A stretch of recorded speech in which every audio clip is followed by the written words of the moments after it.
নমস্কার বন্ধুরা, সুবচনের সাহিত্য সভায় আপনাদের স্বাগত জানাই।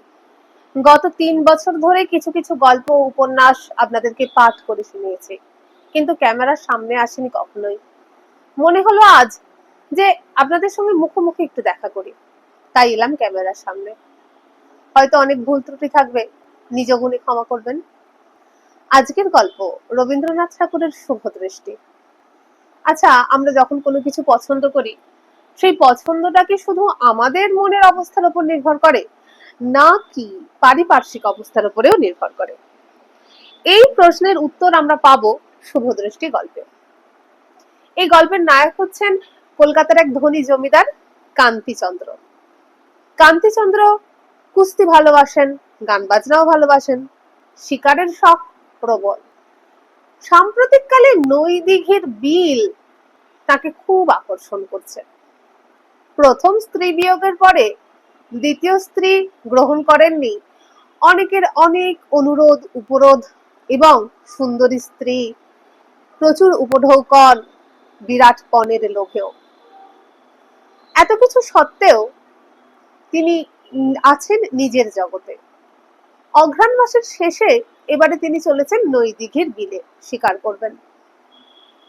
নদী নালা শান্ত, তিনি নৈদিঘির বিলে শিকার করতে যাবেন। সঙ্গে আছেন তার পারিষদ দল, যেমন সব জমিদারেরই থাকে। এই পারিষদেরা রয়েছে কয়েকটি নৌকায়, তিনি রয়েছেন একটি বড় বোটে। সমস্ত নৌকা নোঙর করা হয়েছে গ্রামের ঘাটে। তাদের নৌকোর জ্বালায় গ্রাম্য বধূরা ঘাটে আসতেই পারে না, নদীর ঘাট তাদের বন্ধ। একদিন সকালবেলা কান্তিচন্দ্র বন্দুকের নল পরিষ্কার করছিলেন। হঠাৎ তার মনে হলো যেন শারদ লক্ষ্মী এসেছে নদীর ঘাটে।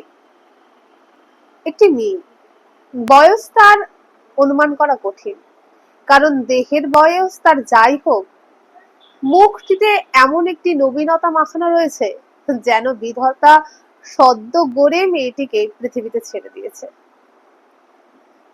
মেয়েটির বুকের কাছে জড়ো করে রাখা আছে দুটি হাঁস।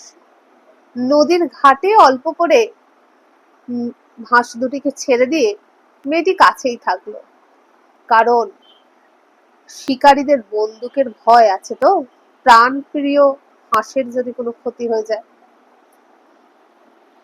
হাঁস দুটিকে ছেড়ে দিয়ে মেয়েটি কাছেই থাকলো। হঠাৎ কান্তিচন্দ্র দেখলেন মেয়েটির মুখের ভাব হঠাৎ ভীত হয়ে উঠল। কারণ অনুসন্ধান করে দেখলেন তারই এক পারিষদ ফাঁকা বন্দুক নিয়ে মেয়েটির হাঁসগুলিকে তাক করেছে। মেয়েটি সভয়ে হাঁস দুটিকে বুকে তুলে নিল এবং দৌড়ে গ্রামে ফিরে গেল। কান্তিচন্দ্রের সহ্য হলো না, নিজের নৌকো থেকে এসে পারিষদকে দিলেন এক ধাক্কা। সকাল গেল কেটে, এলো বিকেল। সেই বিকেলে তারা বেরিয়েছে গ্রামের ধান ক্ষেতের কাছে পাখি শিকার করতে।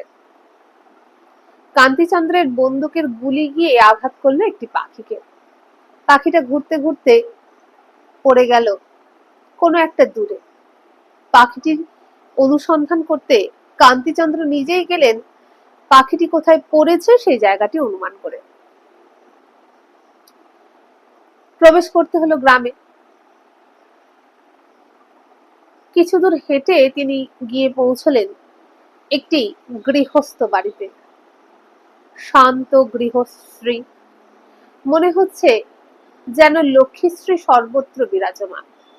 তকতকে উঠান, একটি পরিপুষ্ট গাভী আর একটি ছোট বাছুর রয়েছে একধারে বাঁধা, কয়েকটি ধানের মড়াই, একটু দূরেই একটি পরিষ্কার পরিচ্ছন্ন দাওয়া, আর একটি গাছের নিচে হঠাৎ করে চোখে পড়ল সকালের সেই মেয়েটিকে। মেয়েটির কোলে তখন রয়েছে কান্তিচন্দ্রেরই গুলির আঘাত খাওয়া সেই পাখিটি। মেয়েটির চোখ দিয়ে টপ টপ করে জল পড়ছে, আর মেয়েটি পাখিটির শুশ্রূষা করার চেষ্টা করছে।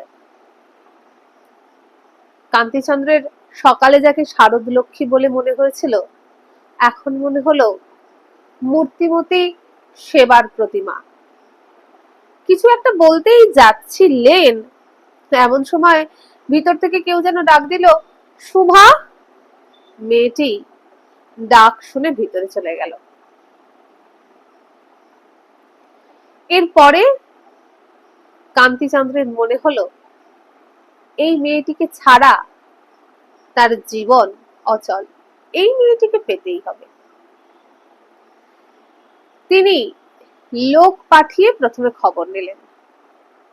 গ্রামের যাকেই জিজ্ঞেস করেন তার কাছেই শোনেন, শুভার মতো কল্যাণময়ী মেয়ে, এমন শান্ত স্বভাবা শ্রীময়ী মেয়ে দুটি মেলা ভার।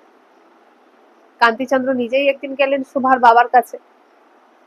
শুভার বাবা ধর্মপ্রাণ বৈষ্ণব। শুভার বিয়ে দেওয়া আবশ্যক, কিন্তু কি করবেন, গোপীনাথের বিগ্রহ রয়েছে। গোপীনাথের বিগ্রহ ছেড়ে তিনি দূরে কোথাও পাত্র সন্ধান করতে যেতে পারেন না। কান্তিচন্দ্র যখন বললেন তিনি একটি পাত্রের সন্ধান করে দেবেন, তবে শুভার বাবাকে আগামীকাল সকালবেলা বোটে গিয়ে তার সঙ্গে দেখা করতে হবে। শুভার বাবা নবীন চন্দ্র অত্যন্ত কৃত হলেন।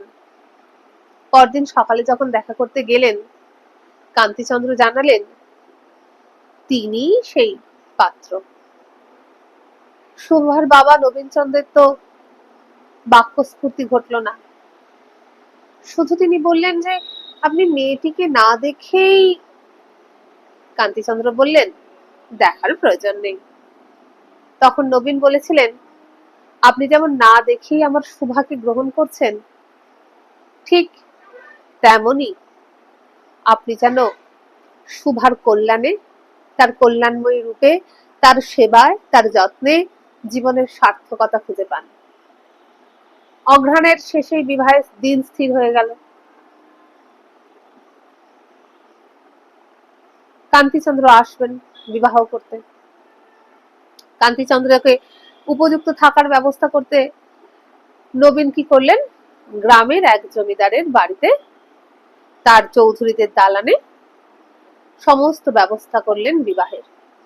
বিবাহ হয়ে গেল। শুভ দৃষ্টির সময়ে কান্তিচন্দ্র দেখলেন প্রথম বধূর মুখ। তখন দ্বীপের আলোকে, উলুধ্বনিতে, লোকের কোলাহলে খুব স্পষ্ট কিছু দেখতে পেলেন না, আর বধূটিও লজ্জায় অবনতা। এইবার হলো কি, ভালো করে দেখার সময় এলো বাসর ঘরে।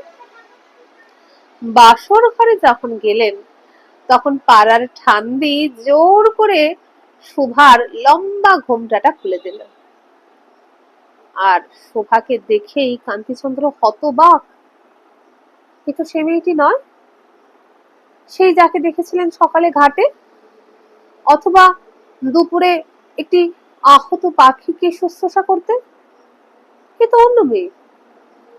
তাকে এরকম বিপুল ভাবে ঠকানো হলো, এ তো অন্যায়। এ কি, তিনি কলকাতার কত নামজাদা পরিবারের মেয়েকে বিবাহ করেননি, কত টাকা পয়সার লোভ দেখানো হয়েছে তাকে, কত সুন্দরীরা তার জন্য অপেক্ষা করেছে বড়মাল্য নিয়ে, আর শেষে কিনা এদো গলিতে এই গন্ড গ্রামে একটা মেয়েকে দেখে পছন্দ হয়ে গেল, তাও তার বাবা তাকে ঠকালেন। নবীনের ওপর বিশাল রাগ হলো। মনে হলো সমস্ত কিছু অন্ধকার হয়ে গেছে। বাসর ঘরের দ্বীপের আলো তার কাছে অসহ্য বোধ হচ্ছিল। হঠাৎ এমন সময় বাসর ঘরে একটা কোলাহল। একটি খরগোশ ছুটতে ছুটতে শুভার কোলের কাছে এসে গেল। শুভা ভয়ে আটকে উঠল, আর খরগোশের পিছন পিছন এলো সেই মেয়েটি যাকে কান্তিচন্দ্র দেখেছিলেন সেই সকালে নদীর ঘাটে।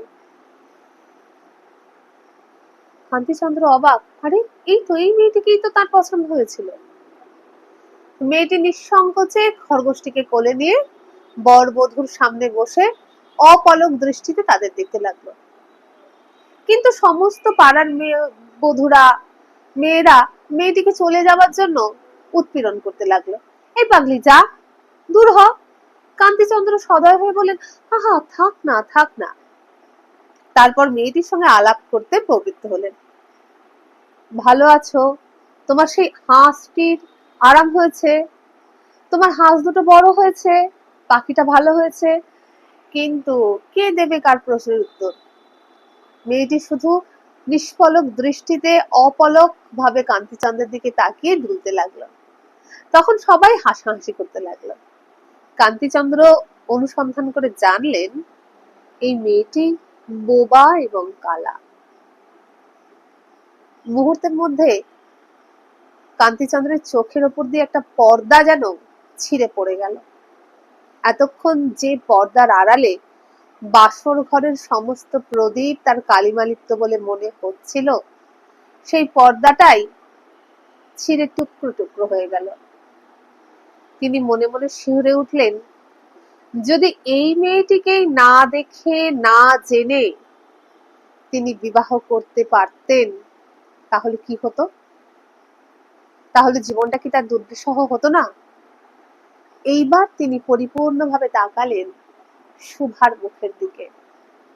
দেখলেন লাবণ্যময়ী কোমল কান্তির একটি মেয়ে। কিছুক্ষণ তাকিয়ে তার মনে হলো নবীনচন্দ্র যে তাকে আশীর্বাদ করেছিলেন, শুভার কল্যাণময়ী হস্তে তোমার জীবন সফল হোক, মনে হয় সে আশীর্বাদ শীঘ্রই তার জীবনে সফল হবে। এইবারে সত্যিকারে তিনি চেয়ে দেখলেন শুভার মুখের দিকে। সত্যিকারের শুভ দৃষ্টি হলো।